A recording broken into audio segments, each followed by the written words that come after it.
지난 목요일이었습니다. 새벽 예배 후에 저는 목양실에서 잠시 또 말씀 묵상하고 이렇게 준비를 하는데요. 아침 8시가 되면 저희 막내딸 좀 학교 좀 데려다 주느냐고 그때 이제 집으로 갑니다. 근데 집으로 가는데 지곡동 농협하고 또 신협 맞나요?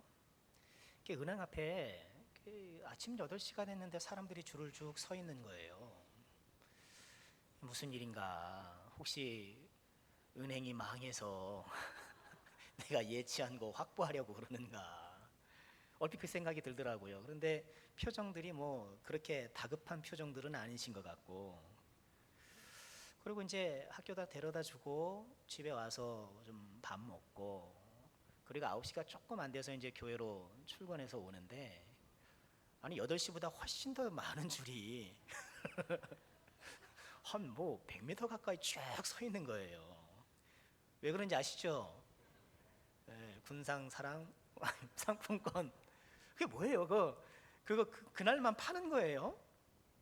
정확히 모르겠더라고요. 뭐 그렇게 장사진을 치고 은행 문이 열리기를 기다리고 있는 모습을 보았습니다. 상품권이든 유명 식당이든 가끔 우리는 뭔가를 기다려야 할 때가 있어요.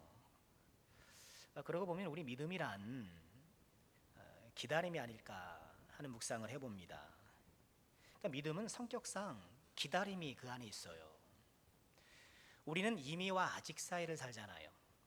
이미와 아직 사이. 그게 뭔가요? 그러니까 우리는 이미 구원을 받았어요. 그렇죠? 값없는 은총 가운데에 그 은혜의 나라에 우리가 이미 들어왔으나 아직 우리의 구원이 완성되지 못했죠. 그렇죠. 저와 여러분이 뭐 지금 천국에 있는 것이 아니잖아요. 우리가 지금 부활한 몸을 갖고 사는 것이 아니기 때문에 이미 구원을 얻었으나 아직 완성하지 못한 이 상태를 우리가 살아가고 있는 것이죠. 그러니까 주님께서 오시면 우리의 구원이 비로소 완성될 것입니다. 그러니까 우리의 죄악된 몸을 벗고 이제 새로운 부활체를 우리가 입게 되고 영화로운 단계로 우리가 진입하게 되는데, 이미와 아직 사이에 살아간다는 것, 그것은요 다시 오실 주님을 기다리며 살아가는 것, 그렇게 표현을 해도 조금도 틀린 것이 없습니다. 그러니 믿음에는 기다림의 속성이 늘 들어있게 마련이에요. 기도응답도 그렇지 않습니까? 기도응답도 그래야 돼요. 기다려야 돼요. 하나님께서 바로바로 응답해 주실 때도 물론 있지만, 여러분 내가 기도하고 예수님의 이름으로 기도합니다 아멘 하면 내가 기도했던 것들이 짠 하고 바로바로 이루어지든가요? 그럴 때도 있겠지만 더 많은 경우에 우리 경험적으로 보면 우리의 기도는 기다림이 필요해요. 그래서 우리는 인내해야 되고, 오늘 20절의 말씀 보면 환난의 떡과 고생의 물 이런 표현이 있는데요, 때때로 우리는 환난의 떡과 고생의 물을 먹으면서 아직 저 멀리에 조그마한 조각구름도 떠 있지 않는 상황에서 오랜 기다림으로 주님을 기다려야 할 때가 있다라는 거예요. 그런 의미에서 보면 믿음의 반대는 조급함일 수 있겠다는 생각을 해봐요. 조급하게 만드는 것, 그게 믿음의 방해가 되는 것인데요, 여러분처럼 우리의 믿음이라는 것이 기다림의 성격을 갖고 있고 믿음은 기다림이라고 한다면 오늘 18절 말씀은 우리에게 참 소망의 말씀이죠. 우리 18절 마지막 구절에 뭐라고 말씀하시나요? 그를 기다리는 자마다 복이 있도다. 그들을 기다리는 자마다 복이 있도다. 우리의 믿음이라는 기다림인데 어떤 약속을 해주시고 계신가요? 그를 기다리는 자마다, 하나님을 기다리는 자마다 복이 있도다, 이렇게 약속해주고 계시는 거예요. 이사야 말씀을 읽었는데요, 지금 이사야가 유다 백성들을 향하여서 열심히 하나님의 말씀을 선포하는 그런 내용 가운데 일부분입니다. 유다의 실패는, 이사야 시대 유다의 실패는 기다림의 실패예요. 그러니까 기다릴 줄 몰라요. 하나님을 신뢰하고 조용히 좀 기다려야 하는데 조급하니까, 믿음이 없으니까 자꾸 자기 스스로 뭘 해보려고 막 애를 쓰는 거예요. 아수르라는 대국이 침략할 때에, 여러분, 이방 민족의 침략이 이 이스라엘 역사 가운데 하나님의 책찍이잖아요. 너희들 돌아와라, 정신을 차려라, 지금 나와 함께 하자라는 이 하나님의 신호잖아요. 그러면 이것을 파악하고 주님께 돌아와서 주님을 믿고 또 주님께서 역사하기를 좀 잠잠히 기다려야 될 텐데 못 기다리는 거예요. 지금 아수리 대군이 밟히니까, 그들이 눈에 보이니까 믿음으로 주님을 기대하고 기다리면서 주님의 역사가 일어나기를 좀 참고 인내해야 되는데 조급한 거예요. 그러니 애굽의 나라가 도움을 청하기 시작합니다. 이사야 30장은 바로 그런 역사적인 배경, 상황적인 배경을 깔고 있어요. 하나님을 의지해야 될 사람들이 하나님을 의지하지 않고요. 2절과 3절에 연속되는 표현 보니까 어떤 말씀이 나오나요? 바로의 세력 또는 애굽의 그늘. 바로의 세력 안에 내가 들어가면 그 세력이 나를 보호해 줄 거다. 애굽의 그늘에 내가 숨어 들어가면 그 그늘이 이 폭염 같은 인생의 위협으로부터 나를 지켜줄 것이다. 이런 헛된 꿈을 꾸고 바로의 세력을 찾아서, 애굽의 그늘을 찾아서 그들이 내려가는 거예요. 여러분, 6절 말씀에 보면 어떤 내용이 나오나요? 우리 6절 말씀 한번 보실까요?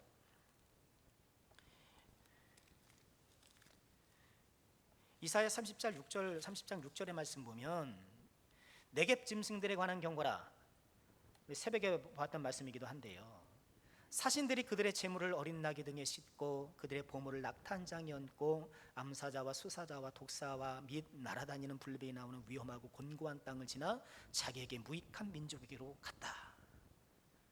지금 이 유다가 위기를 맞이하니까 이 아수르라는 위험에 직면하게 되니까 애굽의 도움을 요청하는 거예요. 그런데 뭐 애굽이 공짜로 도와주나요? 그래, 뭐 내가 그냥 무료로 도와주고 그러는 게 어디 있습니까? 그러니 바리바리 나귀며 낙타에다가 보물을 싣고 그 비용을 싣고 이제 애굽을 향해 나가는 거예요. 이 네겝이라는 것이 어디입니까? 유다 남쪽 이 사막 지역 황무지잖아요. 이 네겝을 통해서 애굽으로 내려가거든요. 지금 이 낙타의 짐을 싣고 애굽의 세력을 구하러, 애굽의 그늘을 구하러 지금 줄줄이 내려가고 있는 행렬을 바라보는 거예요. 하나님이 그 행렬을 바라보시면서 우리 주님께서 얼마나 가슴이 아프셨겠어요. 여러분, 그렇습니다. 여러분, 이 세상에서 우리가 뭘 나의 의지로 삼고 나의 무기로 삼을 것인가? 이사야서는 반복해서 그것을 우리에게 선택하도록 요청하는 거예요. 무엇을 의지할 것이냐? 지금 유다 백성들이 애굽을 의지하여서 애굽을 향해 내려가고 있는 거예요. 애굽을 나의 무기 삼아서 뭔가 이 인생의 돌파구를 마련하기 위해서 애를 쓰는 거예요. 여러분, 내가 세상을 의지하기 위해서 세상에서 내가 그래도 무기 하나 잡으려고 우리가 그렇게 애쓰는 거잖아요. 우리가 그렇게 아이들 학교에 보내고 학원에 보내고 그 많은 비용과 노력을 들이면서 그렇게 후원하고 뒷바라지를 합니까? 이 세상 살아갈 때 뭐 하나 좀 무기 하나 들라는 거 아닙니까? 뭐 하나니까 먹고 살 수 있는 너만의 뭔가를 좀 잡고 살아야 된다는 거 아닙니까? 여러분, 필요해요. 또 우리는 그런 노력을 어느 정도 해야 되는 건 맞아요. 그런데 분명한 건 뭡니까? 이 무기가 정말 나의 세력이 되고 이 무기가 과연 나의 그늘이 되겠느냐는 거예요. 여러분, 이 세상에서 우리가 활용할 것과 의지할 것을 분명히 결정지어야 돼요. 내가 사용하는 것이 무엇이고 내가 의지하는 것이 무엇인지 구분하지 못하면 하나님의 사람이라도 사용하라고 주신 것을 막 의지하고 그거 붙잡고 살아가는 거예요. 그걸 의지하고 거기에 소망을 두고 그것이 크네 작네 거기에 따라서 울고 웃으면서 그렇게 살아가는 거예요. 그냥 예수를 믿어도 이를 구분하지 못하면 그냥 세상 사람들과 똑같더라고요. 여러분, 세상 사람들은 자기가 가지고 있는 무기가 조금만 크면 으스대고 좀 그럴듯하면 그냥 어깨 쫙 펴고 다니면서 또 남들 보기에 내가 가지고 있는 것이 보잘것없고 초라하면 그것도 기죽어가지고 깽깽하고 그러잖아요. 여러분, 하나님의 사람들이 그래서는 안 되잖아요. 여러분, 이 세상을 살아가면서 우리에게 필요한 무기가 있으나 여러분, 그것은 우리가 사용할 것이지 우리가 의지할 것이 아니라는 것. 언제라도 하나님께서 그것을 놓아라 하면 우리가 딱 놓고요, 하나님께서 부르시면 다 놓고 가는 것들이에요. 하나님께서 오라 그러면 다 그냥 내려놓고 갈 것들이라는 거예요. 지금 애굽을 향하여서 애굽을 무기 삼겠다고, 세상을 무기 삼겠다고, 그것을 의지하겠다고 지금 줄줄이 지금 짐승에 바리바리 싸들고 애굽을 향해 날아가는 그 행렬인데, 여러분 우리는 어떤 행렬에 동참해야 되겠습니까? 이 애굽으로 내려가는 그 행렬이 아니라, 이 짐승 행렬이 아니라 우리는 참 기도의 행렬에 동참하고요, 우리는 말씀의 행렬에 동참하고, 우리는 믿음의 행렬에 동참하고, 그래서 애굽을 향해 내려가는 것이 아니라 하나님을 향해서 올라가는, 여러분 그런 믿음으로 살 수 있는 우리 모두가 될 수 있기를 주님의 이름으로 축원합니다. 자, 하나님은요 우리로 하여금 기다리게 하셔요. 믿음 생활은 우리에게 기다림이 꼭 필요한데, 하나님께서 우리를 기다리게 하시는 이유는 무엇일까? 18절에 기다리게 하시는 그 이유를 설명해 주고 계세요. 18절을 보실까요? 그러나 여호와께서 기다리시나니 이는 너희에게 어떻게 해요? 은혜를 베풀려 하시며 일어나시리니 이는 너희를 긍휼히 여기심이라. 대저 여호와는 정의 하나님이시라. 그를 기다리는 자마다 복이 있도다. 왜 하나님께서 기다리십니까? 또 왜 우리를 기다리게 하십니까? 은혜를 베푸시려고. 왜 우리를 기다리게 하십니까? 일어나 역사하시기 위하여서, 우리를 긍휼히 여기사 능력 베풀어 주시기 위하여서 우리 하나님께서 기다리시고 우리가 기다리도록 요구하고 계시는 거예요. 여러분 기다림의 끝에 주님의 은혜가 있다는 것을 꼭 믿으시길 바랍니다. 이 기다림의 끝에 주님의 능력의 역사가 있다는 것을 꼭 기억하시고요, 지금 믿음의 여정 가운데에, 기다림의 여정 가운데에 이 소망을 붙들고 꼭 승리할 수 있는 저와 여러분 우리 모두가 될 수 있기를 주님의 이름으로 축원합니다. 유다가 할 일은요 섣불리 움직이는 것이 아니라 기다리는 거예요. 15절 말씀 볼까요? 주 여호와 이스라엘에 걸어가시니가 이같이 말씀하시되 너희가 돌이켜 조용히 있어야 구원 얻을 것이요 잠잠하고 신뢰하여야 힘을 얻을 것이거늘 너희가 원하지 아니하였다. 뭐 해야 된다고요? 돌이켜 조용히 있어야, 잠잠하고 신뢰하여야, 기다려야 힘을 얻을 것이거늘 그걸 기다리지 못하고 막 서둘러서 조급해서 뭔가 내 힘으로 해보려고 이리 뛰고 저리 뛰고 한다라는 거예요. 믿음이란 기다림이라는 것을 꼭 기억하시고요. 자, 그러면 우리는 어떻게 기다려야 할까요? 좀 두 가지를 적용해보고 말씀을 마치려고 하는데요, 우리는 어떻게 기다려야 하는가? 첫 번째는요, 우린 기도하며 기다려야 돼요. 뭐 하면서요? 기도하며 기다리는 거예요. 세상에서 기다리는 것은 아무것도 안 하고 그냥 가만히 있는 거예요. 그런데 믿음의 기다림은 그런 게 아니에요. 믿음의 기다림에는 기도가 포함이 돼요. 우리 19절 말씀 함께 보실까요? 19절 함께 읽겠습니다. 시온에 거주하며 예루살렘에 거주하는 백성아, 너는 다시 통곡하지 아니할 것이라. 그가 내 부르짖는 소리로 말미암아 내게 은혜를 베푸시되 그가 들으실 때에 내게 응답하시리라. 아멘. 지금 기다리라고 말씀하시는 하나님께서 이 기다리는 가운데 뭘 하라고 지금 말씀하셔요? 기도하라고. 믿음의 사람들은 기다립니다. 어떻게 해요? 기도하면서 기다리는 거예요.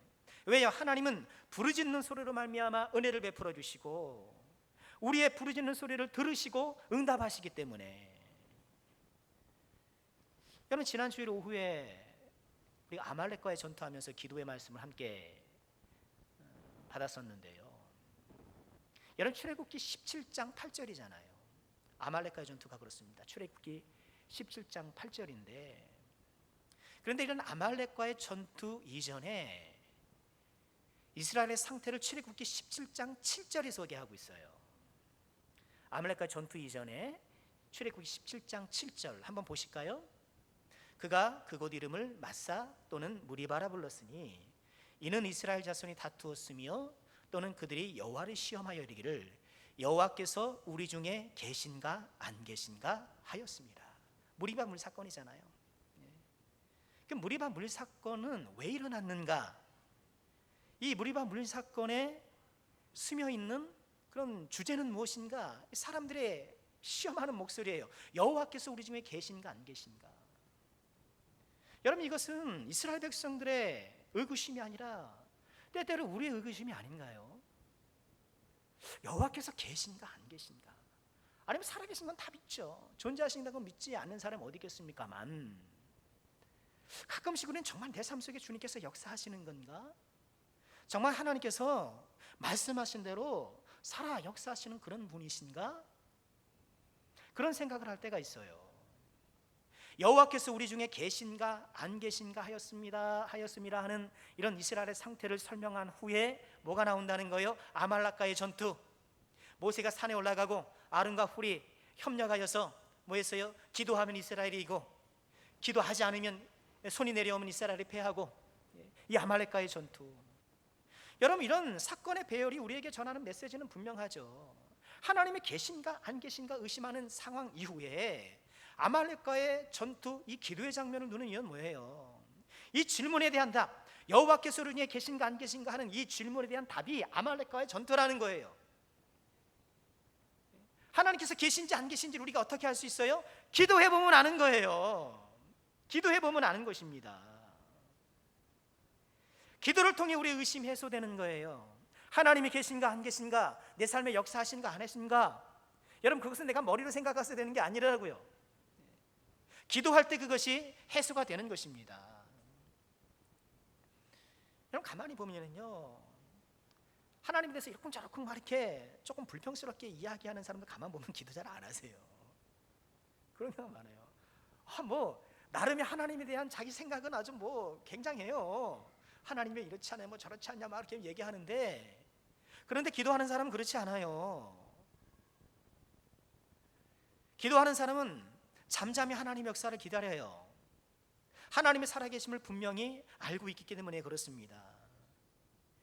여러분, 기도할 때에 하나님이 계신 줄을 알게 되는 줄 믿으시길 바랍니다. 기도할 때 하나님께서 역사하시고요, 우리는 기도하면서 하나님의 역사를 기대하고 기다리게 되는 것입니다. 이사야 시대 유다는 그들에게 닥친 이 문제거리, 아수르가 침략하는 이 나라의 위기를 애굽과 동맹을 체결해서 해결해 보려고 안간힘을 쓰는 거예요. 그런데 우리는 누구와 동맹해야 됩니까? 우리가 동맹해야 될 것은 애굽입니까? 이 세상입니까? 아니죠. 하나님과 동맹하는 것, 하나님과 동맹하는 것이 우리의 방법 아니겠습니까? 특별히 우리는 좀 기도의 동맹을 좀 맺어야 되지 않을까? 기도의 동맹. 여러분, 기도의 친구를 많이 사귀시길 주의 이름으로 정말 부탁드립니다. 밥 먹으러 가자, 놀러 가자, 그런 친구도 참 고맙긴 하지만 우리 같이 기도하자. 아멘이신가요? 우리 같이 기도하자. 같이 기도하자. 그런 기도의 동맹을 좀 체결하세요. 기도의 동맹을 체결하세요. 혼자 기도하면 힘들잖아요. 쉬워요? 혼자 기도하면 힘들잖아요. 정말 기도의 친구를 사귀셔서 기도의 동맹을 맺으셔서 좀 함께 계속 기도하시고요, 이렇게 기도하며 기대하는 자에게, 기다리는 자에게 우리 하나님께서 역사해 주신다는 것. 믿음의 기다림은 기도라는 것을 꼭 기억하시길 바랍니다. 자, 우리는 또 어떻게 기다려야 되나요? 믿음의 기다림은요, 말씀을 따르며 기다리는 거예요. 말씀을 따르며 기다리는 것. 우리 21절 말씀 한번 보실까요? 우리 함께 읽겠습니다. 너희가 오른쪽으로 치우치든지 왼쪽으로 치우치든지 뇌 뒤에서 말소리가 뇌 귀에 들려 이르기를 이것이 바른 길이니 너희는 이리로 가라 할 것이며.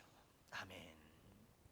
여러분, 이 말씀이 사랑하는 모든 주의 종들의 삶 가운데 꼭 이루어지기를 주의 이름으로 축원합니다. 얼마나 좋은 말씀입니까? 오른쪽으로 치우치든지 왼쪽으로 치우치든지, 그러니까 오른쪽으로 왼쪽으로 이렇게 좀 갈팡질팡하는 모양이에요. 그런데 내 뒤에서 말소리가 내 귀에 들리니, 뒤에서 음성이 들린다는 거예요. 이것이 바른 길이다, 이리 가라. 이야, 이 얼마나 좋은 말씀이에요. 우린 내가 오른쪽으로 해야 될지 왼쪽으로 해야 될지 참 뭘 선택하고 판단하기 힘들잖아요. 그런데 내 안에서 들려지는 하나님의 음성, 하나님께서 나에게 주시는 그 지혜, 하나님께서 주시는 깨달음, 그 영적인 판단력을 통해서 옳은 길, 바른 길을 제시해 주더라는 거예요. 여러분, 믿음의 기다림에는 이처럼 내 뒤에서 울리는 하나님의 음성을 듣는 것, 하나님의 말소리를 듣는 것이 포함이 되는 거예요. 여러분, 다시 본문 안에 유다 백성들의 문제가 뭔가요? 말씀드린 것처럼 국가적인 위기가 다가왔을 때에 하나님께 호소하고 하나님을 의지하기보다는 이 애굽을 의지하는 거예요. 세상을 의지하는 거예요. 인생 위기가 닥칠 때에 하나님을 찾기보다는 인간적인 방법과 수단을 먼저 의지하는 거예요. 철저히 하나님을 내 삶 속에서 배제시키는 거예요. 여러분, 예수를 믿으면서도 이럴 수가 있어요.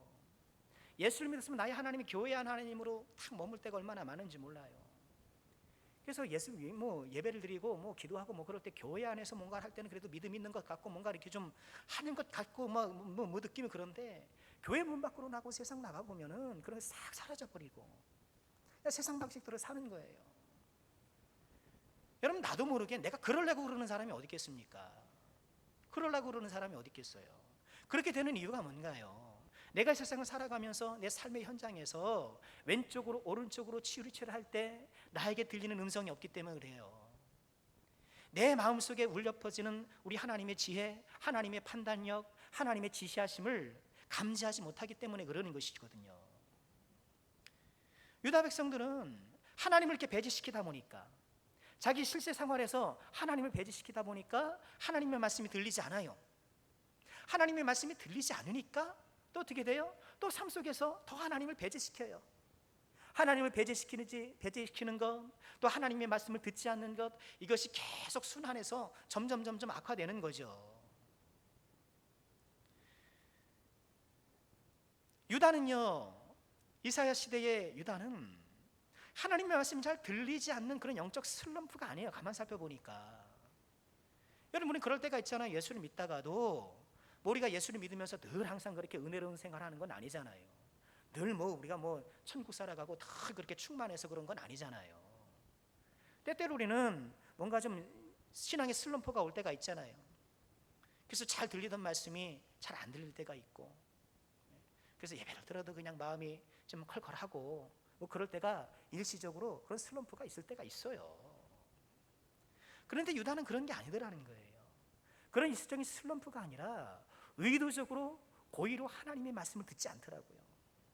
10절 말씀 보실까요? 그들이 선견자들에게 이르기를 선견하지 말라, 선지자들에게 이르기를 우리에게 바른 것을 보이지 말라, 우리에게 부드러운 말을 하라, 거짓된 것을 보이라. 선견자들과 선지자는 같은 것이라고 새벽에도 말씀드렸는데 말하지 말라는 거예요. 말하지 말라. 우리에게 부드러운 말을 하라. 좋은 말, 평안의 말, 축복의 말, 좀 듣기 좋은 그런 말이나 하라는 거예요. 선지자들은 그렇지 않잖아요. 선지자들은 엄격하게 하나님 말씀만 전하고 진리만 선포하지 기분에 따라서 사람의 비유 맞추고 그런 말씀하는 게 아니잖아요. 근데 내게 부드러운 말만 듣겠다는 거예요. 11절 보시죠. 너희는 바른 길을 버리며 첩경에서 돌이키라, 이스라엘의 거룩하신 우리 앞에 떠나시게 하라. 하나님을 떠나게 좀 하라라는 거예요. 이렇게 직접적으로 말할 사람이 어디 있겠습니까? 그런데 뭐예요? 내가 부드러운 말만 찾고 하나님 말씀 내가 선택적으로 섭렵하면서 선지자의 입을 가로막는 것이 결국 이 하나님을 떠나게 하는 것이라는 것이죠. 여러분, 기다리는 자는 좌로나 우로나 치우치지 아니하고요, 말씀을 따라가는 것이에요. 기다리는 사람은 뚜벅뚜벅 말씀을 따라 한 걸음 한 걸음 가는 사람입니다. 시편 119편 105절 말씀이죠. 여호와의 말씀은 내 발에 뭐라고요? 등이요. 내 발에 등이요.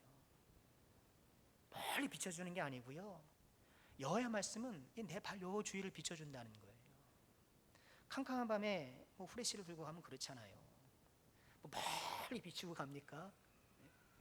다 발 앞에 비추고 가는 거죠. 여러분, 어두운 세상, 이 죄악으로 캄캄한 세상에 말씀의 등불을 갖고 우리가 가는 방법이 바로 그런 거예요. 나에게 비치는 그 말씀으로 한 걸음 내딛고요, 뚜벅뚜벅 한 걸음씩 나아가는 거예요.